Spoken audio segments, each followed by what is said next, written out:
Hopping in on the YouTube stream or wherever else. Welcome to the Mirror. We are an all-in-one game development platform, very much like an open source UEFN or Roblox, but the main difference is that you can fully own everything you build. Because if you build in Unity, you build in Unreal, you build in Fortnite, you build even Minecraft, for example, like you don't actually fully own everything you build 'cause it's closed source software, it's not yours. So we're here to change that for the better. So hopping into stuff this week, this will probably be a bit of a quicker planning. We're also on Discord right now in case you're just watching the video, and we of course record this so that you can check in later and keep things going, keep up to tabs where our developments are. So real quick on our open source repo, if you're not on it already, coming along well. We are still doing a lot of CI/CD at the moment, and so if we go over to our issues that we closed in the past week, we're still doing a lot of cleanup on the side of moving from our closed source repo back or to open source. On our end, just you won't see this, but we've actually finally deprecated all of our closed source repos. So now everything is all the key stuff is open source, and so that's there for you to use. Of course, MIT licensed, and with that, though, we are also setting up some new CI/CD processes, which, of course, those can take a while because it's not just quick code iterations. It's much more like you've got to wait for the builds to finish. So that's a lot of stuff we're working on at the moment.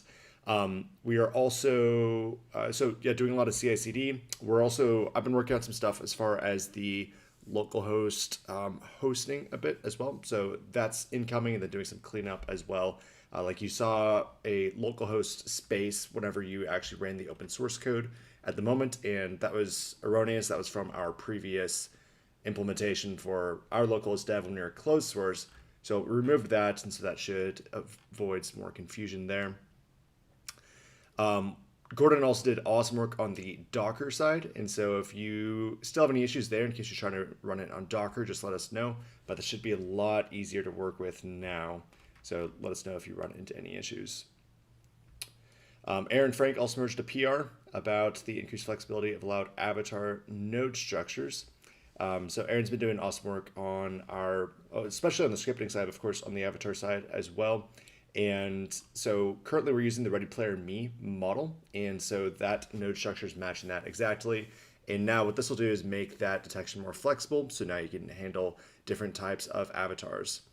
And so this is great because, of course, right now we just have the bipedal humanoid avatar, and this will allow you to actually do a lot more different stuff in the future. So more to come there, and so thanks for merging that in, Aaron. So those are the quick visible updates that you'll see on our open source repo. And Gordon, how are things going on your end?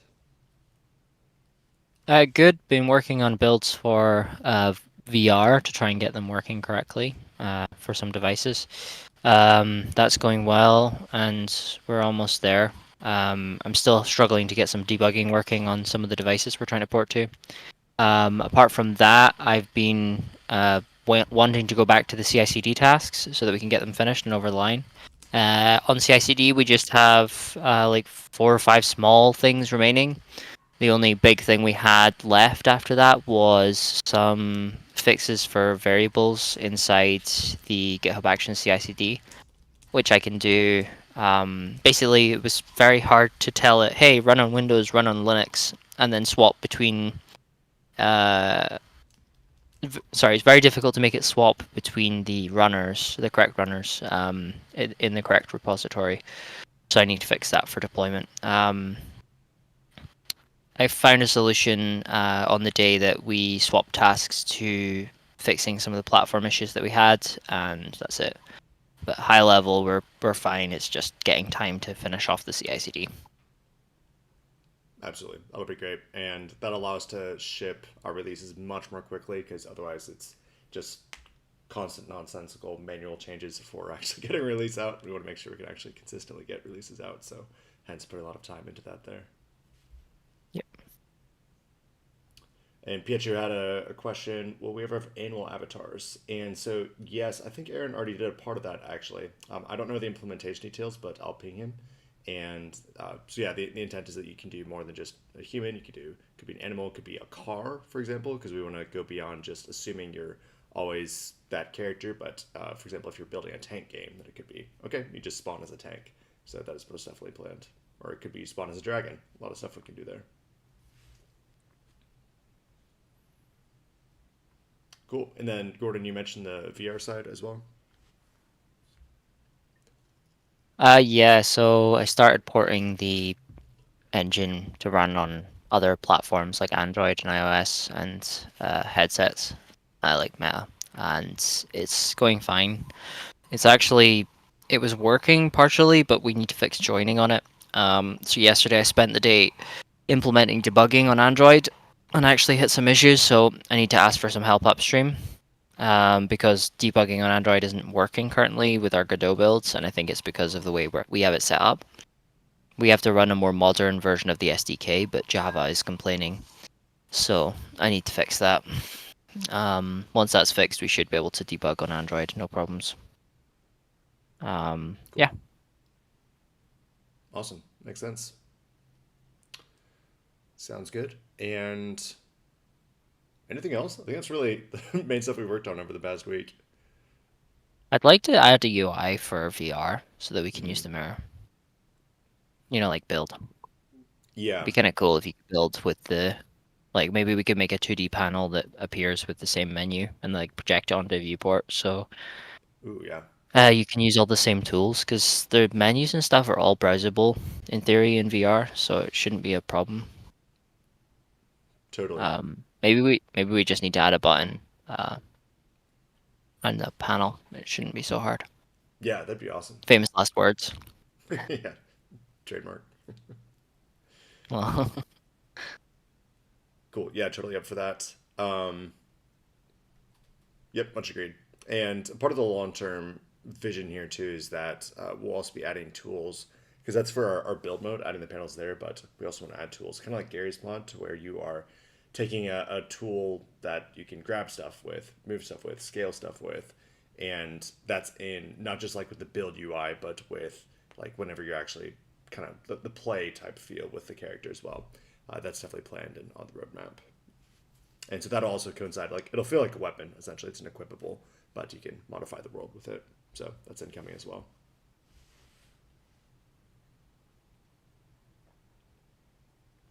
Pietro asked, any chance using text inputs will stop triggering stuff? Are you referring to the like on the inspector whenever you're changing something and then it? Yeah. So that's a bug we're currently working on still.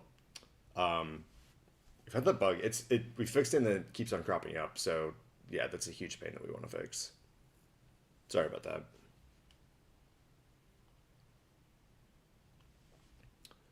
yeah, so that's caused by when the UI is repainted. I've actually fixed this in some other UIs already.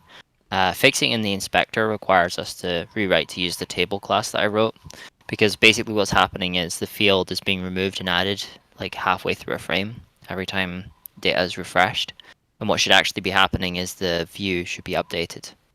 That's why I designed the table class I made, because it's basically um, a list of any UI elements that can be updated from the web or from any source of data dynamically without repainting, deleting, or destroying controls. Basically, the way it should work. So that's what I've done with table, and if I get some time, I can add table to that inspector UI, and that will not happen anymore. Um, Awesome. yeah, yeah, it's actually quite a working solution. If you check out the Teams UI and the um, space variables, you'll notice that they don't ever have the input field issue. If any of the edit options do, though, please let us know.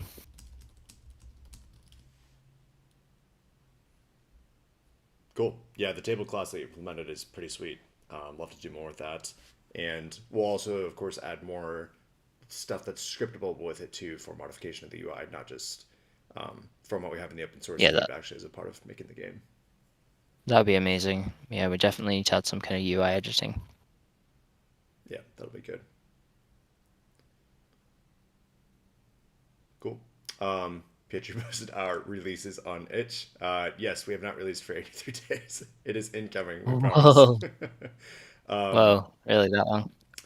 yeah, that was January. So it's like I know I'm beating a dead horse, but moving to the open source side has been quite a heavy lift. Actually, I know it sounds surprising because it may feel like it's just a toggle the switch and boom, you're done. But there's a lot more behind the scenes. Yep. The plan is every 2 weeks. That is the goal, and so we're working Yeah, towards it. But that goes into the CI/CD side. yeah, that's what we did before we open sourced, but when we open sourced, we had to change where the version of the truth was. And then there's still like a lot of secrets and stuff that needs applied on top of that for our real backend. So when you make a release, it needs all that stuff put in the right place. And unfortunately, we can't put the secrets in the open source repo.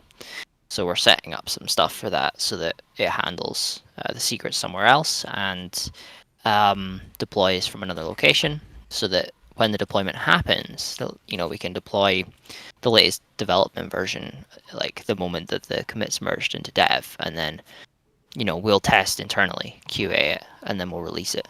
So the open source contributions will come uh, the moment after the release. So yeah, it is happening. We've actually, before the 83 days, we had a 2 week cadence. So it's just open source that shot us a little bit in the foot, but it'll be fixed. We shall get there.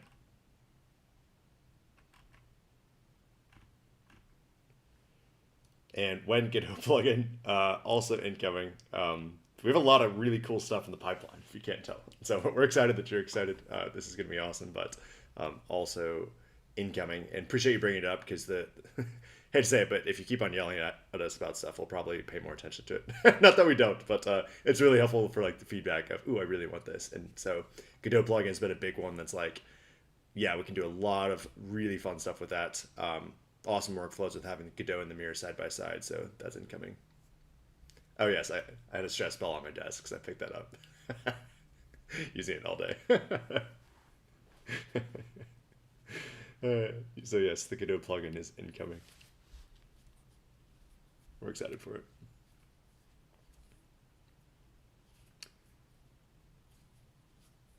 Cool. Let's see, I see PhD typing. Otherwise, I think that covers most of what we're working on.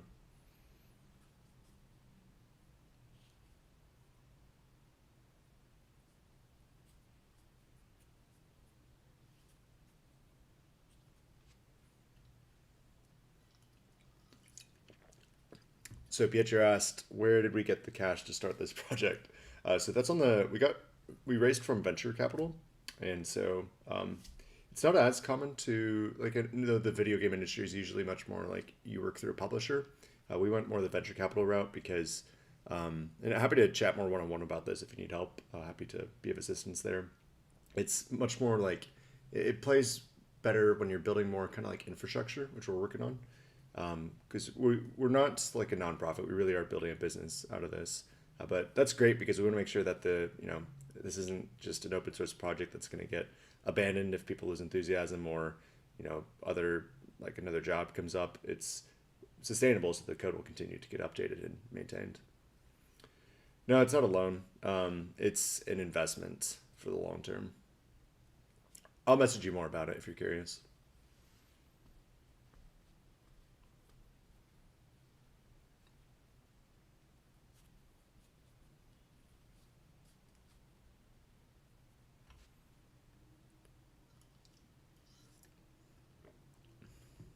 Yeah, it's a lot of reading. Yeah, Google Venture Capital. Yeah, it's kind of the Silicon Valley way of doing stuff. Really thankful for the industry. Like it's kind of a crazy industry in a sense, but it allows ambitious startups to get funded with world changing ideas. But it's a the intensity of it is a lot. Um, yeah, happy to dive more into this topic one on one. I think, but happy to help you out.